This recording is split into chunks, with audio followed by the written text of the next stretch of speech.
Hey, welcome in. We talked before the Alabama and LSU game about the rental tiger that they were bringing in. So forever, LSU had Mike the Tiger. Mike the Tiger lives on the campus, which is pretty cool or not so cool, depending on your viewpoint.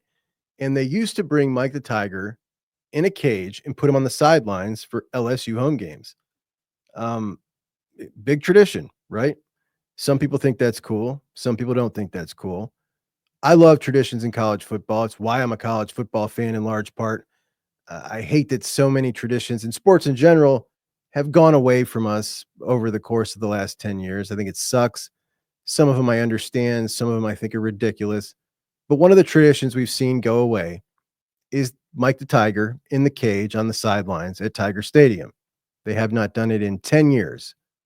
And the reason they stopped doing it is because of pressure from outside animal groups and people saying, or maybe there were some studies or whatnot, I'm not sure on the details of that, but that it was pretty traumatic for the tiger to be in the cage on the sideline in front of 100,000 screaming people. I can sympathize with that. And I don't think that makes me woke to sympathize with that. But at the same time, what about cows and dogs and mustangs and buffalo and every other live mascot that we have at sporting events? Is there something different about the tiger? Is it the fact that he's in a cage? I don't know the answer to that. I'm too lazy to look it up. That's not what this is about anyway. This is about the governor of LSU. So LSU stopped doing it 10 years ago. And Saturday, obviously, they had a huge game at night in Death Valley against Alabama. Death Valley's home field advantage, I think, is worth more or as much as a Penn State whiteout or Autzen at night. Those are the three top dogs. Definitely worth more than 3 points. And that environment was going to be insane Saturday. So the governor of Louisiana, a fellow by the name of Jeff Landry, proposed bringing Mike the Tiger and having him on the sidelines for the big game.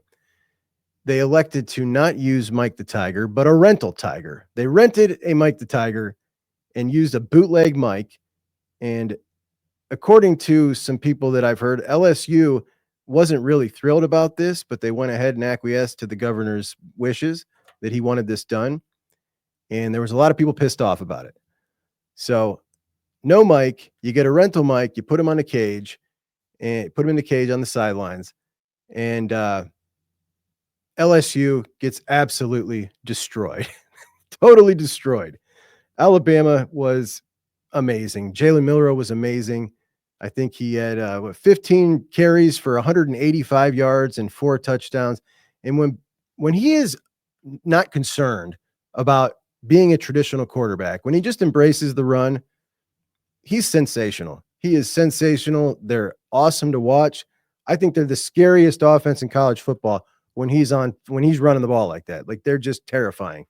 I certainly wouldn't want to play him if my favorite team, I would not want them playing that team in the playoffs. Like, that's just that's a crazy good offense. I've moved them up to number 7 in my rankings with 2 losses. Like, I just think that team, how good is your best? Their best is excellent. Anyway, so they go through with it. They have the Tiger, and Governor Landry had some remarks to say after the game. He came out and spoke about the Tiger and in politics in general, I suppose, at an event called Politics with a Punch. And Landry said, quote, "Our Tiger, unfortunately, disappointingly, was the only Tiger who showed up Saturday. I'm sorry." Landry then said, "I had more people come up to me and they remembered Mike the Tiger more than some of the great plays in Tiger Stadium." Absolutely. It's cool as hell to see a Tiger wherever you're at, right? I thought it was awesome when I was younger. I played a high school team when I was in high school that had a baby tiger or youth tiger in a cage on the sidelines, and that was awesome. He went on to say, "Children love seeing this tradition. At the end of the day, these woke people have tried to take tradition out of this. It's tradition that built this country." All right. Now we're getting into big time politics here, and I don't talk politics on a sports show because this is about sports. Other than I do also agree with him that I hate traditions going away. Traditions, as I said, part of the reason I love college football. I also don't want to see an animal suffer. Like, if it's a tradition that's making an animal suffer, That's different than a tradition that's some people are saying, okay, this is hurting someone's feelings or offending someone.